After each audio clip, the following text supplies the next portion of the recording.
For our last problem in the 5.1 notes, very much an AP free response type of a problem. It's table driven, tabular. It says given the table, estimate the distance traveled over a 25-second interval. What you can see is with T is increasing by 5 seconds each and every time. At least in this lesson today, you're going to typically see that to be the case, that the change in your independent variable is constant. So, we have a time measurement in seconds, and you can see we're going to make a real quick, graph here. We don't have a lot of information about our curve. We don't know exactly what it's looking like. But we do know that our y coordinates are going to measure velocity, and that's in feet per second. And we're going to be using a right rectangle rule. So you can see as we're looking here, we're going to actually work with 1, 2, 3, 4, 5 rectangles, all with a base of 5. You can see right here our delta t is equal to 5 each and every time. Now it's the right endpoint that's going to determine the height. So I'm going to write over here that this is 31. And at 10, as we go to our second rectangle, you can see that's going to go perhaps a little bit higher. And that's going to be at 35. And then we can say, well, our right endpoint at 15 is going to go higher still. And that's going to be 43.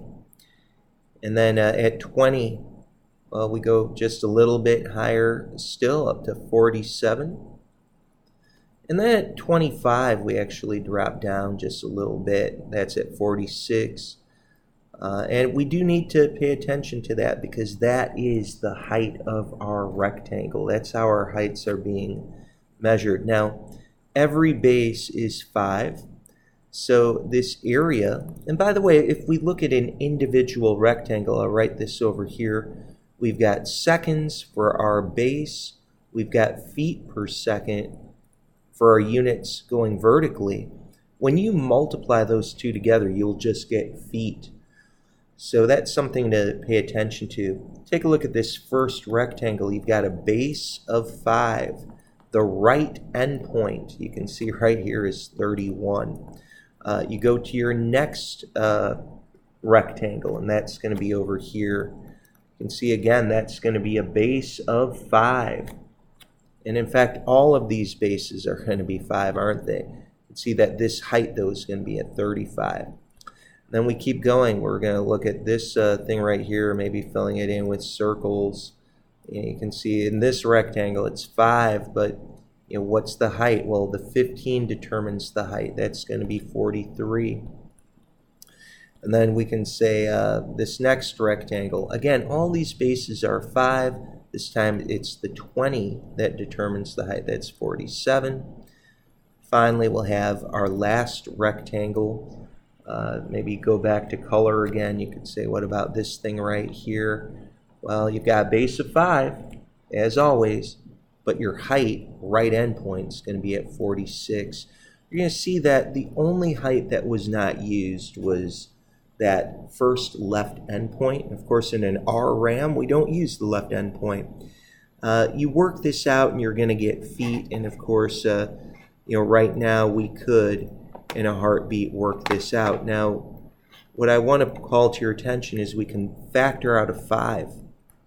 If we factor out of 5, that's going to allow us to get this done a little bit more quickly. And we can even work this out by hand, of course. So here's 5 times, and this is 31 plus 35 plus 43 plus 47 plus 46. And we will get 1010. Watch your units. Like we said before, this would be in feet.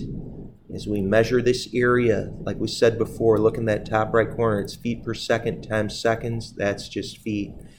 Now, as we venture down to part B, it says use the left rectangle rule to determine what's happening. Well, you know, what's going to be going on here is a little bit different of a scenario, isn't it?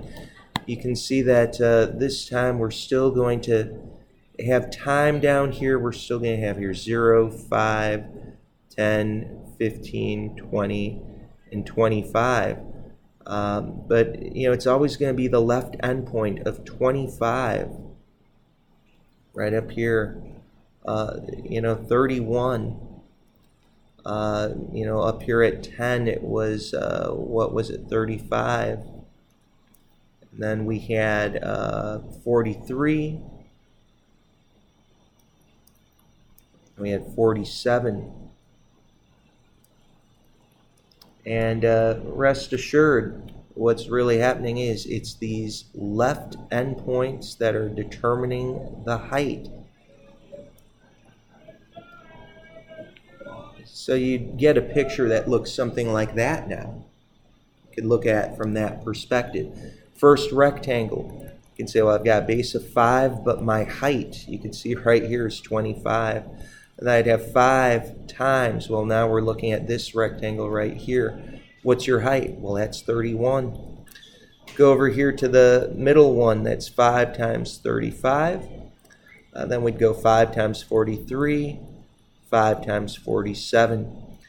Let's see, as we bring this up, you can see that actually if we went up just a little bit, if you factor out a 5 there, and that's what I did, just pulling that 5 out in front.